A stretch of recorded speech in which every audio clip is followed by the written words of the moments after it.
today is going to be Crystals 101. So I decided to just call it Crystals 101. I couldn't think of like a really cool name like Tarot Tuesday. I really liked Tarot Tuesday. But I don't know if I'm going to be doing crystal videos on Saturday or Sunday, because this Saturday I was late, and it's because I usually spend time with my family on that day. So I don't know. I gotta kind of figure out what I'm gonna do with the third day of posting videos. Sunday is kind of a good day, or it's kind of a bad day, so I still gotta figure it out. Today I decided that we're going to be talking about quartz crystal, or also known as clear quartz. The reason why I chose to do quartz crystal is because it is one of the most common crystals out there, and they're very programmable. Like, you can program them to do anything that you want. Like, if you have any particular purpose that you need them to fulfill, they are the crystal to go with, and you can find them just about anywhere in the world. That's another reason why I decided to do this one first. So its planets are the sun and the moon. I feel that this crystal covers all elements, represents Akasha, which is the 5th element. And I know that kind of sounds weird. Like, it does favor fire and water, mostly water, because they used to think that it was like ice almost, because it resembles ice, so they feel it's very much more associated with water. And again, you can program it to do anything, so of course it would cover any element that you would like. As for chakras, it can be used for any of your chakras. Again, you can program it. So what it's most commonly used in when it comes to magical purposes: protection, healing, psychic abilities, and of course power. And the reason why for power, because you can charge these with a almost unlimited amount of energy. So they have their own energy, but you can also put your energy within them. So that's another reason why that these are associated with power. They're very, very powerful stones. It really does enhance the properties of other stones. Quartz crystal is used in healing a lot. That's another reason why I have my crystal point as a wand shape, because I use it for healing and directing energy. Sometimes when I'm not using my wand, I will be using this. It's also used in wands, of course. So when you're making a wand, they're usually tipped with a crystal because it directs energy. I also like to use selenite, but we'll talk about selenite on a different video. When you're using it in healing, you're usually pointing it at particular chakras, and one of its main uses is relieving aches and pains. So whenever you're experiencing like pain in the body, this would be what you would use to help relieve it. One of the main things that it does get used for is like pulling disease from the body and putting it within the stone. And Scott Cunningham actually has a book where he talks about a good way to remove disease from a stone, because it's a common thing to be done when it comes to healing, is moving the disease from the individual to a stone.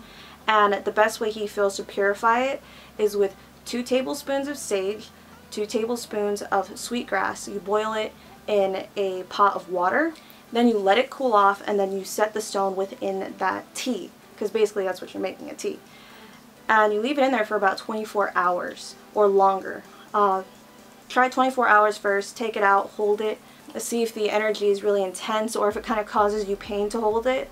Then put it back into the tea, because then more than likely the disease hasn't left it yet. This is also a very big stone when it comes to balancing the body, balancing the aura, and your body's energy. Again, it's a big healing stone, so you're going to hear me say that a lot, because this is like such an awesome stone. It can be used for anything, but one of its main things is healing, and also just programming it for like anything that you want. I need to stop saying that. It is used to dissolve karmic seeds. Karmic seeds could be something that you have going on, that it's karma's like little hold on you in a sense, but it also can be associated with a past life. So it could be affecting your physical body now, or even your energy now, and you can actually use this to remove that. If you guys want to know more about karmic seeds, please let me know down in the comments below. Really big protection stone. So usually when you go to sleep, you might want to put this underneath your pillow to protect you as you sleep, and also give you peaceful sleep. So used for psychic abilities, like I said before, and a lot of times when you see it with psychics, you see it in the form of a crystal ball. And most crystal balls that you see, they're made out of glass. And to actually get a pure crystal ball that is clear is not very likely, because they will enhance it. They'll probably like try to fill in the cracks and then make it look, you know, clear.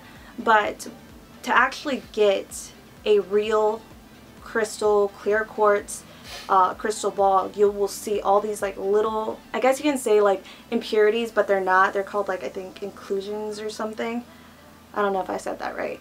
But they basically have flaws, but they're like perfect flaws because they can help you when doing divination. But this one has like another mineral in it, so that's why it's not just all clear. It's got some red in it. This is like my favorite crystal ball. Wait, I can't say that because I like my other one too. In meditation, it can really help filter all of the other stuff that might be going on in your mind. So if you have like a bunch of different negative thoughts in your head, or you kind of talk to yourself too much in your head, this can kind of filter that and only give you the things that you need to know or need to receive during meditation. It can help you relax and center yourself a lot easier and faster when you're meditating. Now, like I said before, it's really good at amplifying energy. That's another reason why it's used a lot in crystal grids. A lot of witches like to say when you have a crystal grid, you use a point crystal in the center to complete it. I feel like you can use any crystal you want in the center. You know, it doesn't have to be clear quartz, but you will see that it is used a lot in crystal grids because it really does amplify all the other crystals' energies.